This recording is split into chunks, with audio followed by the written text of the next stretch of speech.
In this video, I'm going to talk about why you want to visit your fraud tools from time to time, right? So what is fraud tools? Fraud tools is something that Clover recently built out, I would say about maybe 8 months ago, but it's gotten better and better with more tools to help with fraud. So every once in a while, you may get a chargeback, or you may have got your first one, or you may get one once a year. So you want to find a way to minimize it as much as you can. It's almost impossible to stop chargebacks because they do happen, but you can take action to minimize it as much as you can. So Clover has a built-in fraud tools. Fraud can happen both in-store and online. In most cases, it happens with online orders because the person ordering it can find a credit card and just type it in there and do an order or transaction. When they do it in-store, when they put the card inside, you're more protected because they're present here at the location, and credit card companies tend to favor the merchant more when the card is present. But when the card is not present, the banks tend to favor the customer because they will most likely, or in certain cases, give the customer their money back if they say a fraud occurred. So, but you can take action to kind of prevent that. So one action you can take is by by reducing the total transaction they can purchase from your website or from your Clover. So let's say your average ticket's like $40 and you've always had $40 for the last 2 years.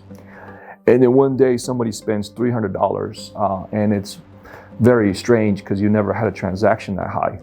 So you can actually set up something in your fraud tools that says that transaction amounts more than $200 gets declined or does not go through.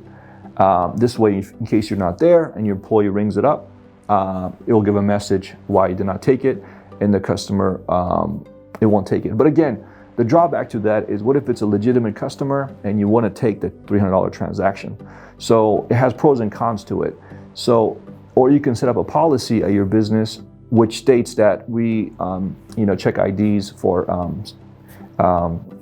orders larger than $200, just to protect the customer, because you are trying to protect the customer when you set up these rules, because you don't want somebody to use somebody else's card. So you can do something like that.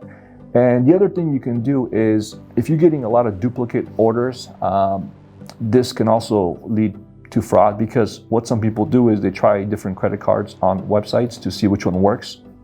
And usually they try the same amount. So they'll try like $10 multiple times on different cards to see if it works. So you can set up a fraud tool which says that if it detects multiple transactions with the same amount after a certain number of times, it blocks it. So that's something else you can do. The pros to that is that if somebody's trying to get away with fraud by trying multiple cards multiple times with the same amount, they'll be blocked. The drawback to that is if a customer's genuinely trying to order from you and they keep putting the wrong card number in and they try multiple times, they'll get blocked. So you have pros and cons to this. So just kind of make sure your fraud tools are not too strict. You don't want to say if they try twice, they get blocked with the same card number with the same amount. You don't want to be too easy and say if they try 100 times, they'll be able to try 100 times. So you want to be something around 3 or 4 or 5, because most people usually get the card number correct on their second or third attempt. So maybe you can say 5 tries with the same amount, and it will go through. Okay, anything above 5 times, that means the customer's basically trying all these different credit cards. They may have a stack of credit cards at home, and they're just trying all these cards to make sure one of them goes through. So again, fraud tools is there for you to help protect your business. And if it does happen to you, be patient. Try to figure out what caused it, because believe it or not, fraud can happen, or chargebacks can happen due to friendly chargebacks. Friendly chargebacks is when a customer does a chargeback because they do not know your refund policy, right?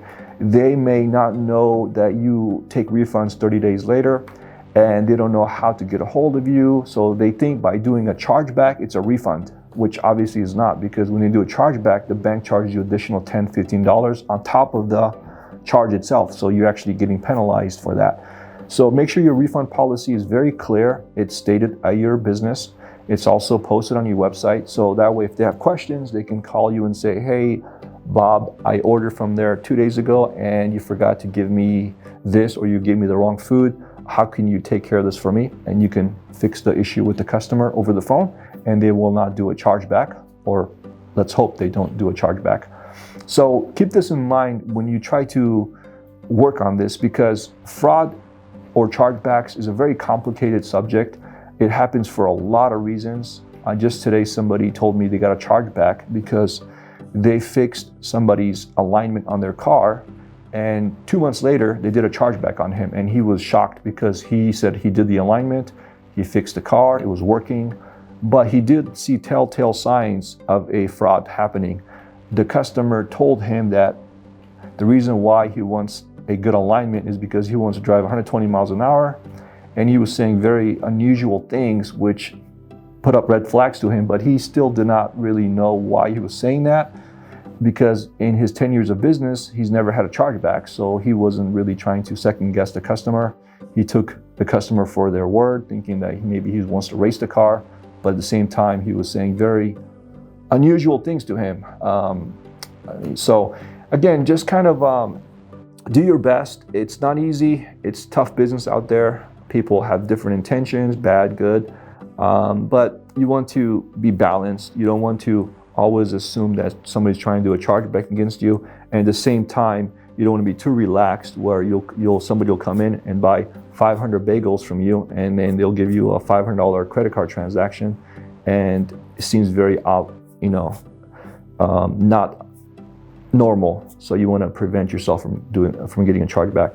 So again, if you want to find how to do that, it's log into clover.com, press account and set up from your laptop, and then go to fraud tools, and from there you can adjust your fraud tools settings.